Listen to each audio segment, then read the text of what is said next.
दोस्तों वंदे मातरम। हम जब भी मार्केट में कहीं जाते हैं तो हम देखते हैं कि लोग अलग अलग तरीकों से पैसे मांगने के पैतरे निकालते हैं। जब मैं किसी महानगर गया था, मुंबई की बात करें, तब तो वहां पर पैसे मांगने के लोग ऐसे अलग अलग तरीके निकाल कर बैठे हुए हैं। मतलब आपको 2 मिनट के लिए लगेगा कि नहीं यार ये सचमुच नीडी है। लेकिन अगर आप वहाँ के किसी लोकल व्यक्ति के साथ मौजूद हैं तब आपको समझ में आएगा कि दरअसल वो नीडी नहीं है, बल्कि वो एक बहुत अच्छा, एक कहना चाहिए, एक इस तरीके से पैसे मांग रहा है कि आपको लग ही नहीं रहा है कि वो पैसे मांग रहा है और आपसे पैसे मांग भी रहा है। जो पैसे मांगने के या भीख मांगने के कई सारे तरीके होते हैं, लेकिन जब हम भीख मांगने की बात करते हैं, वो भी इंटरनेशनल लेवल पर, तो पाकिस्तान के आगे कोई भी सानी नहीं लगता। और ऐसे में पाकिस्तान, जो कि अब कर्ज के तले इतना दब चुका है कि लोग उसको अब कर्जा नहीं दे रहे हैं, ना कि संस्थानें उसको कर्जा दे रही हैं, तो ऐसे में अब पाकिस्तान नए नए तरीके निकाल रहा है, नए नए पैतरे निकाल रहा है भीख मांगने के। अब इस बार जो उन्होंने पैतरा निकाला है वो वाकई में कुछ ज़्यादा ही अनोखा है। मतलब ऐसा लग रहा है कि धमकी भी दे दी और पता भी नहीं चला। पाकिस्तान के प्रधानमंत्री इमरान खान 3 फरवरी को चीन की यात्रा पर जा रहे हैं। यात्रा के 2 मकसद हैं। पहला, चीन से $3 अरब का कर्ज हासिल करना, और दूसरा, चाइना पाकिस्तान इकोनॉमिक कॉरिडोर यानी कि सीपेक का काम फिर से शुरू होने का भरोसा दिलाना। इस पर करीब 2 साल से काम बंद है और चीन इससे काफ़ी ज़्यादा नाराज़ है, क्योंकि वो इस प्रोजेक्ट पर करीब $16 अरब खर्च कर चुका है। पिछले साल दासू डैम प्रोजेक्ट पर काम करने वाले 9 चीनी इंजीनियर्स की भी आतंकियों ने हत्या कर दी थी।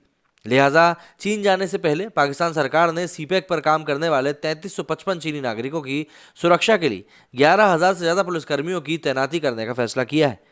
न्यूज एजेंसी के मुताबिक चीनी नागरिकों को सुरक्षा दिलाने के लिए इमरान खान सरकार ने पंजाब प्रांत की सरकार को हुक्म दिया है। पंजाब प्रांत में इमरान खान की पार्टी पाकिस्तान तहरीक इंसाफ यानी कि पीटीआई की ही सरकार है और उस्मान बुजदर यहाँ के मुख्यमंत्री हैं। जानकारी के मुताबिक चीनियों की सुरक्षा के लिए एक स्पेशल यूनिट बनाई गई है। इसमें सबसे ज़्यादा फौज के लोग होंगे। इसके अलावा रेंजर्स और स्पेशल प्रोटेक्ट यूनिट के कर्मचारियों को भी यहाँ पर तैनात किया जा रहा है। इसके अलावा इंटेलिजेंस यूनिट को भी इन चीनियों की हिफाजत का जिम्मा सौंपा गया है। रिपोर्ट की माने तो पाकिस्तान सरकार सिर्फ सीपेक को लेकर ही चीन की नाराजगी दूर करने की कोशिश नहीं कर रही है, बल्कि वो कुछ और बातें भी कर रही है।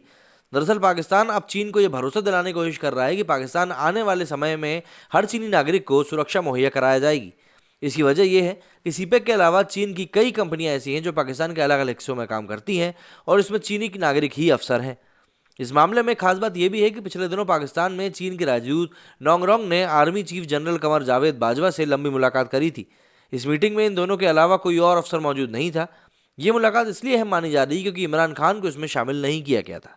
दरअसल चीन इस बात को अच्छी तरह समझता है कि पाकिस्तान में सरकार की मर्जी नहीं चलती, यहाँ सिर्फ फौज का ही सिक्का चलता है और वो जो भी कुछ चाहती है किसी भी सरकार को वही फैसले करने पड़ते हैं।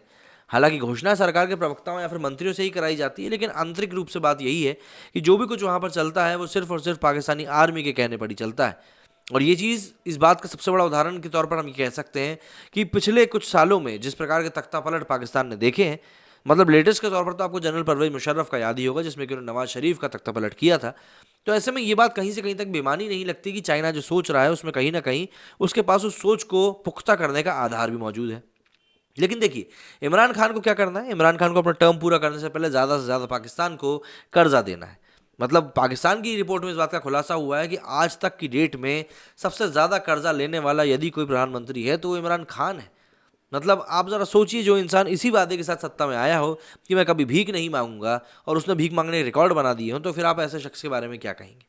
खैर, अगर इंसान को सामने वाले से पैसा मांगना है तो उसको लेवरेज तो देना ही पड़ेगा, कुछ ना कुछ उसके काम करने ही पड़ेंगे, थोड़ी बहुत लल्लो चप्पो भी करनी पड़ सकती है।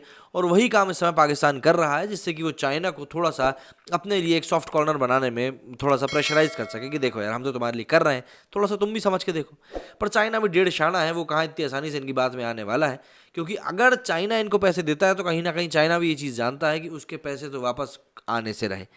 तो उसका जो इन्वेस्टमेंट है, $16 अरब का जो इन्वेस्टमेंट है सीपेक में, वही उसका रिकवर हो जाए तो बहुत बड़ी बात है। और वो रिकवर तभी हो पाएगा जब सीपेक का जो प्रोजेक्ट है वो पूरा होगा।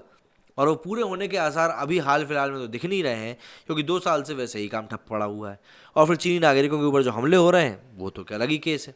मतलब बहुत सारी चीज़ें हैं जो कि इस समय पाकिस्तान और चाइना को परेशान किए हुए हैं। लेकिन इन दोनों का संबंध कुछ ही समझौते जैसा ही है कि ना हम तुम्हें छोड़ सकते हैं, ना तुम हमें छोड़ पाओगे।